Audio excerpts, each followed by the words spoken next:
नमस्कार, स्वागत है आप सभी का। मैं हूं हिमांशु और आप देख रहे हैं हलचल इंडिया। बेबाक खबर तेज असर। आइए नजर डालते हैं आज की खबरों। मुजफ्फरनगर में किसान दिवस पर आयोजित कार्यक्रम में किसानों ने प्रदूषण गैस की किल्लत, टूटी सड़क और साफ सफाई की व्यवस्था को लेकर जमकर नाराजगी व्यक्त की। यह कार्यक्रम जिला पंचायत सभागार में अपर जिलाधिकारी प्रशासन की मौजूदगी में किसानों ने फैक्ट्री से हो रहे वायु प्रदूषण पर गहरी नाराजगी जताई। उन्होंने आरोप लगाया कि प्रदूषण विभाग के अधिकारी केवल खानापूर्ति कर रहे हैं। मौके पर मौजूद प्रदूषण नियंत्रण बोर्ड के सहायक अभियंता कुंवर संतोष कुमार किसानों के सवालों से बचते नजर आए, जिस पर भारतीय किसान यूनियन राजनीतिक के जिला अध्यक्ष ने नाराजगी जताई। किसानों ने शेरपुर गांव की सड़क का उदाहरण दिया, जो कुछ माह पहले ही बनाई गई थी लेकिन अब टूट चुकी है। शिकायत के बावजूद कोई कार्रवाई नहीं हुई। उन्होंने कहा कि जनपद में कई स्थानों पर सड़कें टूटी पड़ी हैं और लोक निर्माण विभाग इस ओर कोई ध्यान नहीं दे रहा। पिन्ना गाँव के सुमित मलिक ने कृषि यंत्रों के आवंटन में धांधली, गन्ने के बीज की बढ़ती कीमतें और अवैध तरीके से तोल केंद्रों से मिलों तक ट्रैक्टर ट्रॉलियों द्वारा गन्ने की ढुलाई जैसे मुद्दों पर हंगामा किया। सिंचाई विभाग की कार्यशैली पर भी सवाल उठाए गए। किसानों ने गैस की कीमतें तत्काल कम करने और उसकी आसान उपलब्धता सुनिश्चित किए जाने की मांग की। कुछ किसानों ने शिकायत की कि उनकी गैस बिना बुकिंग के अपने आप बुक हो रही है। उन्होंने स्मार्ट मीटर किसी भी कीमत पर ना लगने देने की बात कही।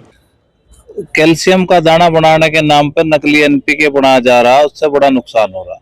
दूसरा, किसानों की जमीनों को सरकार का आदेश है कि 2 लाख रुपए तक के लोन पे बंधक नहीं होंगी, लेकिन किसानों की जमीन बंधक की जाती है और जब लोन पूरा हो जाता है उसके बाद न्यू ड्यूज लेना पड़ता है और एफिडेविट देना पड़ता है, यानी कि किसान के 1000 रुपए खराब होते हैं और वो नियम विरुद्ध है। दूसरा, चकबंदी विभाग को लेकर जनपद में बहुत पीड़ा है लोगों की, और इतने पीड़ित हैं लोग कि चकबंदी के खिलाफ बहुत आंदोलन प्रदर्शन होते हैं, लेकिन एक ऐसा विभाग है सुधरने का नाम नहीं लेता।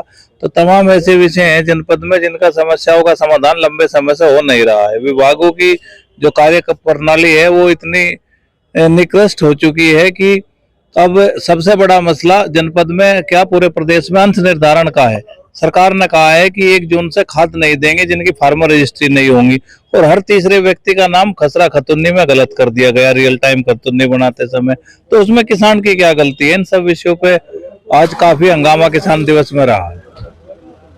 सबसे बड़ा मामला है, अब किसानों की नई जो गन्ने की वैरायटी है उसको लगाने का समय है, लेकिन गन्ना विभाग के पास पर्याप्त हर किसानों को गन्ना नई वैरायटी गन्ना बीज मिले, क्योंकि हमारे जो पुरानी वैरायटी 38 बीज है उसके अंदर बहुत सारा कीड़ा लगना शुरू हो गया, वो सब सूखना शुरू हो गया। ऐसी हमारी उत्पादन की वृद्धि में कमी हुई। तो हमारा आज जिला गन्ना अधिकारी से पूछना का तात्पर्य यही था कि नई वैरायटी आप कितनी दे पाओगे, किस क्वांटिटी में कितनी दे पाओ, कौन कौन सी वैरायटी है। तो ये संतोषपूर्वक जवाब नहीं दे। उन्होंने कहा कि पहले आओ पहले पावत के आधार पर हम योजना देंगे। जिस तरह से उन्होंने फार्म मशीनरी के ट्रैक्टर ऐसे लग्जरी गाड़ी में बैठने वाले को दिए, इसी तरीके से जो रिश्तेदारी कृषि विभाग के, गन्ना विभाग के यहाँ जिनकी रिश्तेदारियां है, 10-20 कुछ ऐसे उद्योग बड़े किसान के नाम से जो लग्जरी गाड़ी में घूमते हैं, उनकी सेटिंग परमानेंट रहते हैं, वही वहां से बीज उठा लेते हैं। हमारा मानना यह है कि हर प्रत्येक किसान जो लघु सीमांत किसान है, जो नई वैरायटियां बेचारा बोए, उसे पारदर्शिता से आप लक्की ड्रॉ के माध्यम से छोटी छोटी कम वैरायटी में उन्हें किसानों को बीज दिया जाए। आपने ओवरलोड का मामला है कि मेरे द्वारा माननीय मुख्यमंत्री जी, कमिश्नर महोदय, जिलाधिकारी और तमाम गन्ना विभाग को बार बार प्रार्थना पत्र दिया जा रहा है कि जनपद मुजफ्फरनगर में प्रति साल ओवरलोड के ट्रैक्टर ट्रोले चल रहे हैं जो गवर्नमेंट के नॉर्म्स के विरुद्ध है।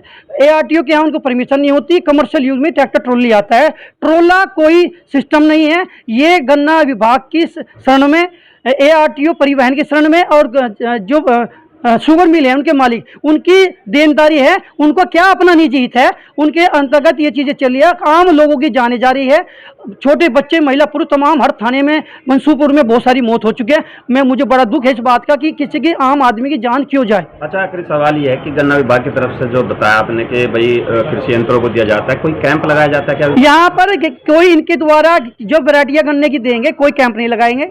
ये अपने उन्हें मैसेज उन्हें छोड़ देंगे जो उनके रिलेशन में है, जो उनके नजदीकी रहते हैं, उन्हें चुपचाप बीज दे देते हैं। हमारा बीज तो जाएगा, हमारा जो गन्ना जाएगा तो 400 रुपये क्विंटल, लेकिन ये 800 रुपये प्रति क्विंटल से हमें बीज देंगे। कितना दुर्भाग्य है कि किसान को लूटने का काम गन्ना विभाग ही खुद कर रहा है। तो ये कहीं ना कहीं बड़ा इसमें लोचा है, इसकी पारदर्शिता होनी चाहिए। और जहाँ ये नकली फर्टिलाइजर की फैक्ट्री चल रही है, पिछले पूर्व में हमने कार्रवाई करवाई। अब अनुरोध हमारा कृषि अधिकारी से, गन्ना अधिकारी प्रशासन से है कि ये फर्टिलाइजर, नकली खाद की फैक्ट्री जो पड़ी जाती है, बार बार उन पर जांच हो, कार्रवाई हो, ताकि किसानों को सही खाद भी मिल सके। ठीक, लेने का कल फिर होंगे हाजिर कुछ नई और ताजा खबरों के साथ। तब तक के लिए दीजिए हमें इजाजत। नमस्कार। हमारे YouTube और Facebook चैनल को फॉलो और सब्सक्राइब करना ना भूलें।